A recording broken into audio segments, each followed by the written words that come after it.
Sa mga ako dahil si Kuan si ako nga si Yanyan akong tinuod nga ngalan si Christian. So nala ko i-share mga igsoon. So grabe jud pagkahitabuha gani katong sa Biyernes igsoon sa kumang di ang kanang galingkod karon. Grabe igsoon. So katong pagkahitabuha igsoon tingala ko nganong akong manghod naigo sa gipossess siya kuan igsoon kanang evil spirit mga igsoon. Grabe wako ka himuot nganong siya may gisudlan mga igsoon. Grabe. Ang pag-abot nako dito sa eskwelahan igsoon naglingkod siya nga nagtutok siya sa ubos sa log ug nag-iyak. Nangutana ko niya, "Naunsa man ka anak?" Then iyang mata nihingi sa kuha, itutok siya nako nga murag naipitay kalagot na ingala ko nga, "Unsa man ka dili man kay ngana." Ano ko nga, nanggahi siya. Dili siya makalihok, dili po siya makaistorya. Mura bag naay sana something nga ni murag ni control siya. So kato ano ko nga patindog na ko siya, di po siya motindog gahi gyud. As in nga gahi, grabe. Murag lahi na gyud ni. So kato natingala ko nga nangusog siya din akong gipatindog, dili gyud siya motindog. Dito na dayon nga nabatian ako nga ani-ana yang teacher nga dong karon ra ni siya nahitabo. Ano po ko nga wala ko kabalo nga kuan ra po ni siya na hitabo ra po siya galit. Then kato natingala ko nga lahi na yang pangistorya. Lahi na mo gawas yang baba. Dito na dayon ko nga nagampo ko sugod. Pag ampo na og sugod mga igsoon, dito nakita na ko mga igsoon nga daig istorya igsoon. Dili siya kay istorya ato, ang yawa mo istorya. Yang istorya igsoon mo kini igsoon 666. Dito igsoon. Grabe. Nana ko nga grabe man igsoon. Usa man ning demonyo nga nganong ikuan man sa akong igsoon nga lucky. Anong isulod man ka diri? Yan ako igsoon akong mga igsoon no. Pag ampo na ako may igsoon dito, grabe igsoon. Susgan ka igsoon, pati bangko, yung nilabay. Isa ra kakamot. Lupad ko na sa blackboard. O, kamo na nakakita, dinood yun akong istorya. Grabe. Kato mga igsoon, pag ampo na ako igsoon, no, ngala ko nga, grabe, usam ni siya, dili magiging siya dili siya masaway sa demonyo. Dili ko siya nga, anak ko nga, grabe. Saan man ako ni anak ko sa Ginoo nga Lord, tabangi ko Lord nga ako manghod mulaya aning demonyo nga nisulod siya. Anak ko nga napaniingon sa kuha nga murag anay ingon sa kuha nga igna imong mga igsoon sa Kristo adto didto. Ingana mga igsoon ako nadungog lang sa akong dughan ug sa akong hunahuna.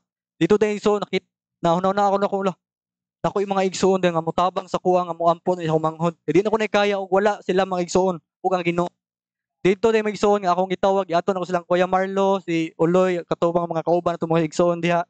Grabe igsoon, pag adto na ko katong igsoon, wala ko nahimuot. Grabe wala ko na mati usa ni hitabo sa kuha. Usa na akong na-experience ako mga igsoon. Ako lang una ang igsoon nga kaumanghon maulian, dili siya kuha sa demonyo mga igsoon. Grabe mga igsoon no. So kato mga igsoon, nagbalik mi sa eskwelahan ug yapampuan ako mga igsoon. Grabe. Katong pag-ampo igsoon nadasig ko igsoon. Ang pag-ampo mga igsoon no, grabe power kay mga igsoon. Grabe ang mga igsoon na to nga nag-ampo tanan, dayon nag-worship.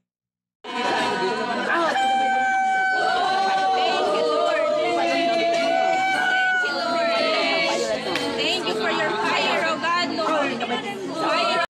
Grabe po na tanan tawo nakita sa pag-igsoon no. Nila pang gidala dito sa simbahan katong altar nila nga Katolik po dili gito makasave sa umanghod ang pag-ampo nga tinuod nga pag-ampo nga naa diha sa tawo mga igsoon nga naa diha ang Ginoo igsoon. So pag-ampo ni Kuya Uloy, salamat kanimo Kuya Uloy pag-ampo nimo nga daghan kay ampo. Grabe ang yawa ni istorya puglain nga pinulungan pero ano may kasabot unsay istorya kato igsoon naluya akong manghod.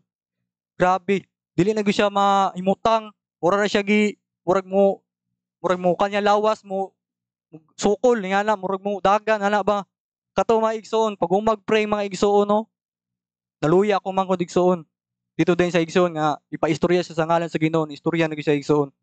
Grabe kay igsoon no. Pag na to igsoon pag dala sa balay pag kuan yan dito luya jud sa mga igsoon walay kusog. Ito nga gignan si Oloy ni Kuya Marlo nga ampuoy tagayog kusog ako manghod. Dito da igsoon na pag-ampo niya, nibako din siya og ni lingkod ug ni kaon igsoon. Dili gud siya katindog mga igsoon, grabe. Grabe, luya gyud nga as in nga murag gikuha sa tanan yang lawas ay kanayang kusog sa demonyo mga igsoon. Grabe yung ka-power mga igsoon. Ug dito mga igsoon no, nakita sa ko sa Biblia na ako'y nabasa dito sa Daniel, mga dito sa Daniel 9 verse 10 dapit nga giampuan ka nako nawala imong kusog pero giampuan ka na og na balik imong mga kusog mga igsoon. So dili lang ko mabasa igsoon kinamanod akong Biblia. So nga to mga igsoon no, grabe jud ang power sa Ginoo igsoon. Dili gud basta mga igsoon. Maong sa paglakaw na to sa ato ang mga kinabuhi nga to nga pagbuhaton magampo kita. Kay wata kabalo sa mga kaaway mo atake ra jud kalit preso kumanghod nahitabo igsoon. Unta nga katong eskwelahan na dili na unta masudan na puglayan kay grabe lahi jud tong di ko masabtan usay nahitabo mga igsoon. Pero salamat jud kay mga igsoon no, sa mga akong mga igsoon nga dire nga nitabang jud sa pagampo. Thank you jud kay ninyo mga igsoon. So mauro to mga igsoon no, magampo ta og manalipod sa Ginoo. Dili mo biya sa tong pagampo kay diha gyud mahinay ang atong spirit. Dili gyud ta kuan sa kaaway og kusog atong pagampo siya mga igsoon. So mauro to mga igsoon, ako lang ibalik ang dungong kay himaya sa to lang Panginoong Hesus mga igsoon. Amen, hallelujah. Praise the Lord!